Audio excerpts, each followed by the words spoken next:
I think I am allowed to make a couple of clarifications on this matter because this is in response to a question that I raised under the Prime Minister's questions. So if you'd allow me, thank you, Honourable Prime Minister, for your response on this matter.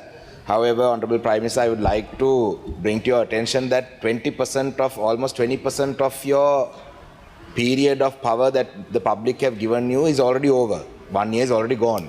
So after a year, we are speaking about your informing this House that the government is looking at a domestic mechanism, that you all are opposed to any international intervention only because you are saying that it will polarize communities and that it will create further issues within the country. Now, I disagree on that. To ensure that there is real reconciliation, the victim community must have a process that they believe in and they trust in for you to bring them on board. Now, you have refused that, you have rejected that, which means as a representative of the victim community, I express my disappointment because as a member of parliament representing the victim community, we were hopeful that this government at least will listen to the victim community and agree to a international mechanism. But anyway, I've made my point clear that we reject your proposal as a representative of the victim community, and we want an international investigation because we have no faith in the government of Sri Lanka's mechanisms, and that has been the position for 16 years since the end of the war. But since you mentioned about the domestic mechanisms, Honourable Prime Minister, how can you even say that the domestic mechanism will work when the Office of Missing Persons, the Honourable Minister of Justice is here, the Office of Missing Persons, the cadre that they require to function is 250 plus. But in a year since you've been in office, the cadre is still only at 29. Now the Onur, Minister, let me finish. Okay.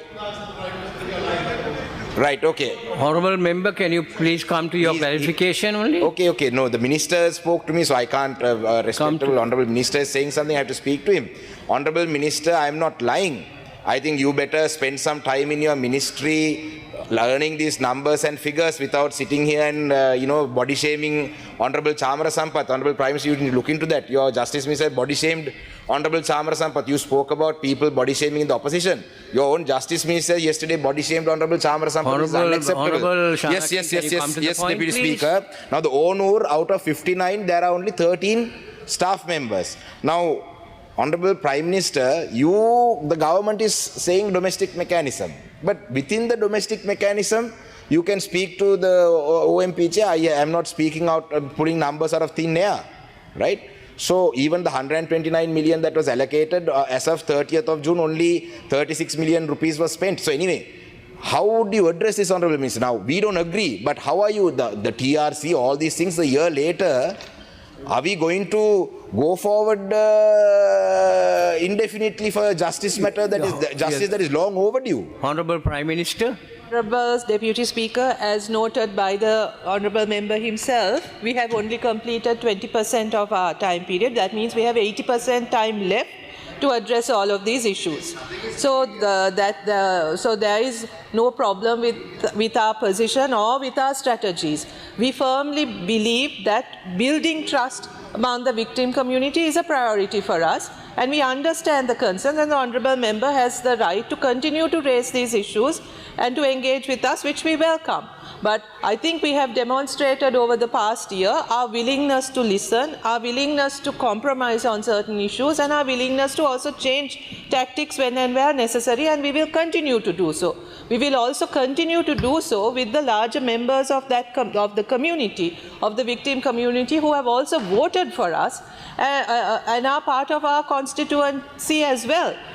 But as citizens of this country, we take cognizance of all of their concerns. We understand why there has been an erosion of trust. We acknowledge that, but as a new government, we are committed to rebuilding that trust. We recognize that there are problems within local initiatives, but those are also being addressed. I request the Minister of Justice to respond to the issues pertaining to the institutions under his ministry, because those issues have also been addressed. Thank you. Honourable Minister of Justice, yes, you are named. I have one more clarification. If the Minister can clarify both together, that will be useful because the next one is... Are you willing to take it, Honourable Minister? I will. Right. Let me answer what is transpired so far. Thereafter, you can ask. Okay, Honorable Minister, please. Both related to you. Right. Only you know. Right. Reparations. So let me raise that also and you respond to both at once. Okay. Okay, make it short, Honorable Rasamanikam. Honorable Prime Minister, we appreciate your response. We thank you. We appreciate the work that this government is doing. We support you. We want to work with you. We want to help you. But we are worried that 20% of the time already lapsing, another 20% goes, another 20% goes, then you know the government staff will also start working accordingly. So we respect you. We have a lot of respect for you. For this government, we want to work with you, but we are trying to tell you what our requirement is, right? Now, with the Office of Reparations also, Honorable Prime Minister, we have concerns, even though as a representative of the victim community, the Tamil mothers have mostly rejected the Office of Reparations and said Honorable that they don't want... Rasamanikam, you wanted to pose a question to our Honorable Minister of Well, Justice. my question is to the Honorable Prime Minister. If she wants to delegate it to the Yes. Minister in charge, that's up to her. So- I didn't come to question the Honorable Justice Minister today. So, Honorable Prime Minister, the Office of Reparations also, in 2019, there was an agreement to pay the victims 200,000 rupees as a temporary allowance. Only 60 million or something was paid at the time, around 153 families. In 2022, when Ali Sabri was minister, he offered 100,000. The victim community rejected that. Then they increased it to 200,000. That also was rejected. In the year of 2024, Honorable Deputy Speaker, a budget of 1,000 million was allocated for reparations and 800 million of that was spent. Right? Now, again, let me emphasize this. The Tamil mothers have rejected this. I'm not saying this is their request, but still, since you are offering this as a domestic solution, which is my concern. Now, in the budget for 2025, 1,000 million was allocated. But as far as I am aware, not a single cent of that has been paid this year. Now, this is the information that I have. I am not the government, right? So, most of these mothers, Honorable Deputy Speaker, are mothers from before 2000. Right? Around 7,000 or 8,000 of them are from before 2000, out of the 16,000 that have been registered. So some of them are members of the JVP. Now, Ranil Wickramasinghe has paid 800 million. Honorable right? Rasamanikam, I'm can you come winding to up, your sir. I'm winding clarification, up. please? Now, my question, Honorable Yes, Prime Minister, please. is on this background, you are a member of the Constitutional Council as well, right? The Office of Reparations, 2 members were recently recommended by the Constitutional Council to the Office of Reparations. Now, out of the 5, if these 2 recommended persons are appointed, 1 person already there, Palitha Fernando, is from a military background, right?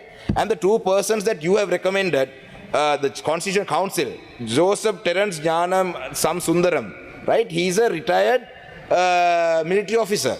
Then there's Vasanta Pereira, female, was attached to the Ministry of Defense. Now, both these people have had some military background and are opposed to, Tamil people are opposed to them. Now, 3 people out of 5, the Tamil people are opposed to. The victim committee is opposed. How would you justify the Office of Reparations working in this context? Along with that, Honorable Deputy Speaker, we have other concerns about, even day-to-day activities like the Batiklo Medical Campus signboard being put Honorable, up in Sinhala and not in Tamil. These are day-to-day issues. I will convey that to the Prime Minister in writing. So my primary concerns, Honorable Minister, my intention is not to push you against the wall and say that you haven't done things. My only intention is to work with you to resolve the issues of the victim community. Honorable Minister, Honorable Harsha Nanekar, Yes. are you? Thank you, Honorable MP, Mr. Rasamanikam. While I did not prepare for an answer, because obviously you are not referring it to me, but I think fortunately I do have some information I might be able to clarify the situation with. First of all, about recruitment. You are right. When we came into power in 2024, those cadre vacancies existed.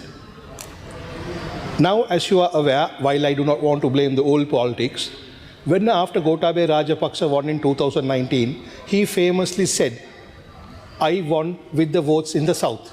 So thereafter, the racial politics that continued seeped into the institutions and the establishments too. So even the people who were appointed were just there to collect salaries and not to perform their functions as such. So when we came into power, some of them were still there, and then we worked and we saw all the weaknesses. Now, although you said 29, true, because we are recruiting 90 more. Because with the financial restraints, 90 has been approved for missing persons, and now they are being recruited. Process is on the way. And also, I'm not denying there are other reforms that has to be done with Office of Missing Persons, which will be done. None of them have been done from 2019, but we have started in 2024 November, and we are attending to it. About the Office of Reparations, what you raised, Honourable MP, I'm so glad that you raised it, because there appears to be a team, despite the truthful side, they are spreading misinformation. For this particular group, I have given 3 meetings and explained. First and foremost, Office of Reparation can only pay up when it has been assessed as missing persons, right? Out of the 16,000 odd, only 4,000 odd has been paid compensation. But remember, missing person payments have been made in the 1990s, early 2000s, like that right throughout, when the Office of Missing Persons was not functioning. So according to law, only one-off payment can be made as a recognition of the missing person. So somewhere in 1990, it could have been 25,000, somewhere in 2000, it could have been some 100,000, 150,000, so on and so forth. Now this team who comes to me requests that all of them be paid 200,000. Now in law, there's no provision to pay whatever was short. There was no provision. But I did speak to them and told them, that particular team who came to see me, that I will put to the cabinet and get a policy approval for the balance. However, there's a difficulty in ascertaining from 1990s these payments were made from various places. There's no proper record. So the government will never know how much each person has got for themselves. As a result of which, I cannot propose a cabinet paper in any scientific manner. Otherwise, the money of the public will be wasted. So as a result of which, we are in the process of collecting that data. On top of that, we don't believe just a one-off payment and then wash our hands. Because believe me, for victims of missing person families, they need other social needs, other economic needs, recognition. Continuous life support is necessary for them because their breadwinner is gone. And for that end, we are working with the UN Resident Coordinator's Office in order to come up with a far better social package for them on top of the money. But these particular people who are saying, out of 1,000 they didn't pay anything, are simply saying, pay us 200,000. There's no provision in law, neither do I know how much each person got, except for their word of mouth, for which I cannot use the treasury's money. But I do understand the problem. They need the money, and we are collecting the information. Secondly, when it's a missing person, whether it's the north or the south, it's a crime. And to that end, we feel for all the families, whether it's the south or the north. We don't make a differentiation about the victims and their race or geographical connection. So therefore, to that end, we are working tirelessly to come up with the best package. Why? Our president was elected. We were elected with the votes from the north, south, east, and west. Therefore, they trust us. So therefore, when we are trying to help people, it's always according to law and never, ever according to based on race. So, Mr. Rasavanikam, thank you so much, Honourable MP, for raising that question. So I was able to clarify. With regard to the appointments to the Constitutional Council, of course, I will leave it in the hands of the Honourable Prime Minister. Thank you.